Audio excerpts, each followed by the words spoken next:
ஆண்டவராய் இயேசு கிறிஸ்துவின் நாமத்துக்கு மகிமை உண்டாவதாக.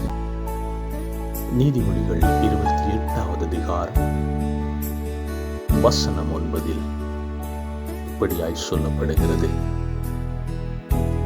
வேதத்தை கேளாதபடி தன் செவியை விலக்குகிறவனுடைய ஜெபமும் அருவருப்பானது. உத்தமர்களை மோசப்படுத்தி பொல்லாத வழியிலே நடத்துகிறவன் தான் வெட்டின குழியில் தானே விழுவான். உத்தமர்களோ நன்மையை சுதந்தரிப்பார்கள் என்பதாய் சொல்லப்படுகிறது. அன்பான தேவஜனமே, வேதத்தை கேளாதபடி தன் செவியை விலக்குகிறவனுடைய ஜெபம் அருவருப்பானது என்பதாய் சொல்லப்படுகிறது.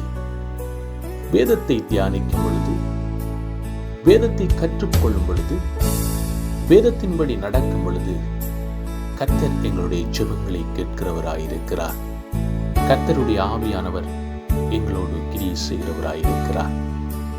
கர்த்தருடைய வேதம் ஜீவனுள்ளதாயிருக்கிறது. கர்த்தருடைய வார்த்தைகளை தியானிக்கும் பொழுது கர்த்தருடைய ஆவியானவர் எங்களுடைய வாழ்க்கையிலே இடைபடுகிறவராயிருக்கிறார். ஆண்டவராய் இயேசு கிறிஸ்து உங்களை ஆசீர்வதித்து உங்களை பாதுகாப்பார். God bless you.